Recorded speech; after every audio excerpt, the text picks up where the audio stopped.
The South Carolina sun beamed down on a quiet suburban neighborhood, the kind of place where lawns were always trimmed to regulation length.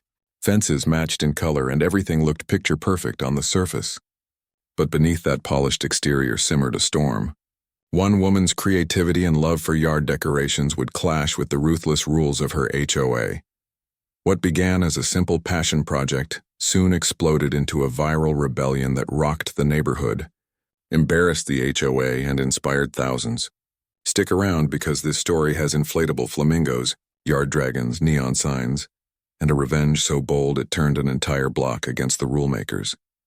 Before we dive into this insane HOA showdown, make sure you hit subscribe, tap the notification bell, and smash that like button. If you've ever dealt with an HOA or know someone who has, you know the drama can get real.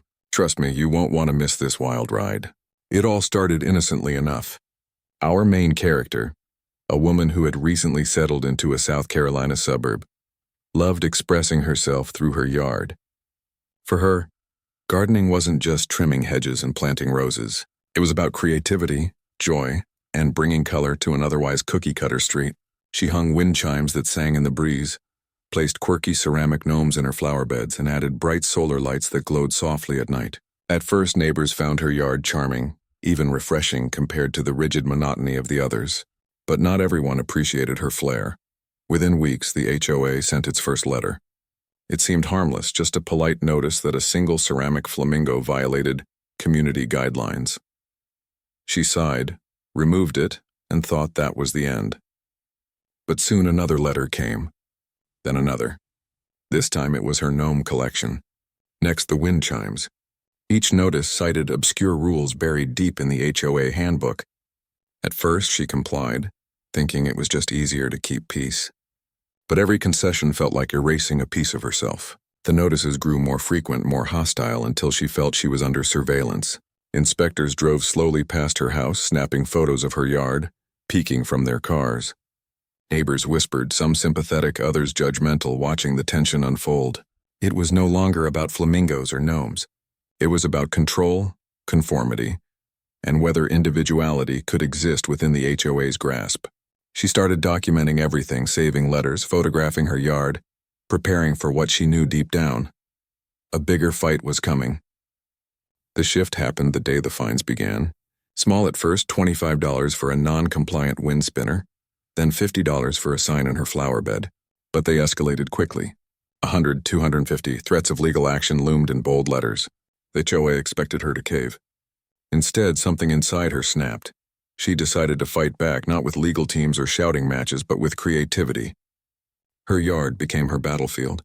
First, she replaced her banned ceramic flamingo with a giant inflatable one, 3 times the size, impossible to ignore. Neighbors laughed. Some honked their horns in support as they drove by. Emboldened, she went further.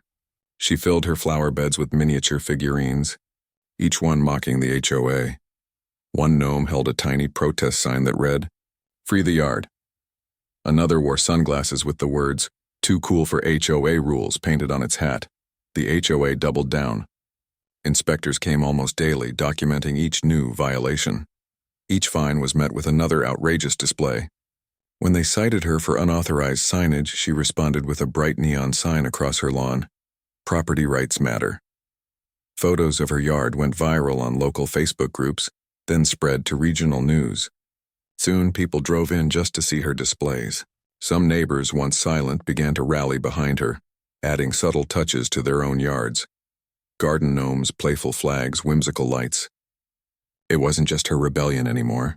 It was a movement. And the HOA hated it. By now, the battle lines were drawn. The HOA held meetings, trying to frame her as disruptive, irresponsible, and harmful to property values. But the media coverage told another story. One woman standing up against a petty, controlling organization. Journalists arrived, snapping pictures of her yard, interviewing neighbors who praised her courage.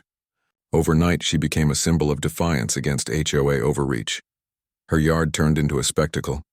She brought in inflatables shaped like dragons towering over fences, their eyes glowing at night. She installed a fountain with rubber ducks, each wearing tiny protest hats. Kids loved it. Families visited to take photos, and her home became a landmark. But this wasn't just fun, it was strategy. She carefully studied the HOA's rules, finding contradictions, loopholes, and vague wording. Every new display pushed the boundaries without technically breaking them, daring the HOA to challenge her. When they fined her, she paid, but with notes attached that mocked their obsession. Each time, her resolve only grew stronger. The pressure mounted. Anonymous letters appeared in her mailbox, some supportive, others cruel. The HOA's board members grew increasingly desperate, calling emergency meetings, hiring lawyers, even threatening to place liens on her property. But public opinion was no longer on their side. With every outrageous move the HOA made, her story gained more traction online. Videos of her yard amassed thousands of views. Her defiance resonated with people far beyond her neighborhood. She had tapped into something bigger than herself, a cultural frustration with unnecessary rules and power-hungry boards. The HOA wanted obedience, but what they got was a viral rebellion. The climax arrived during the neighborhood's annual spring showcase, an event designed to celebrate beautiful, compliant yards. The HOA expected her to stay quiet, perhaps subdued by months of fines.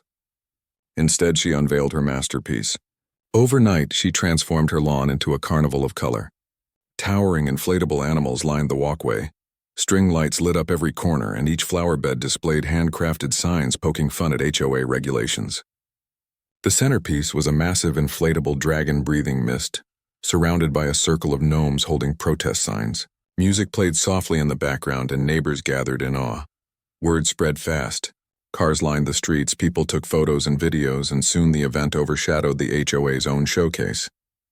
While other homes displayed carefully trimmed hedges and pastel flower arrangements, her yard drew the crowds, the laughter, the headlines. Reporters arrived, broadcasting live. The HOA tried to shut her down, but the sheer volume of attention made them hesitate. Any action they took now risked painting them as bullies on a public stage. The board members watched helplessly as their event was hijacked, their authority crumbling under the weight of one woman's creativity. The spring showcase became the turning point. By the end of the night, it was clear she had won not just the neighborhood, but the larger battle of public opinion. Her yard was more than decoration. It was defiance, a symbol of individuality in the face of oppression. In the months that followed, the HOA was forced to change. Their strictest rules were quietly relaxed. Inspectors stopped their daily visits, and fines mysteriously disappeared. While the board maintained its structure, its power was fractured. Residents, once fearful, now felt emboldened to push back. Some decorated their yards more freely. Others spoke out during meetings, and a sense of camaraderie replaced the quiet tension that once lingered on the street. As for her, she didn't stop.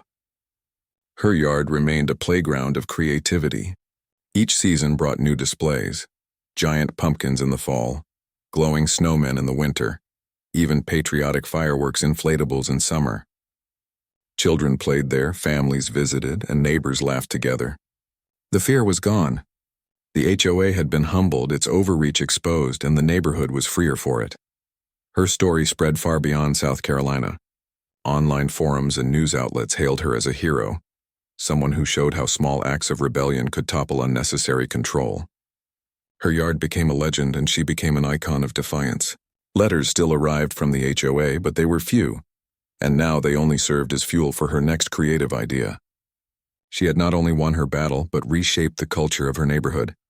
Thank you for watching this incredible HOA showdown. If you loved this story, smash that like button, hit subscribe, and turn on notifications so you never miss another epic HOA or neighborhood drama. And let us know in the comments, what would you do if your HOA tried to control your yard? Until next time, stay strong, stay creative, and never let anyone dim your spark.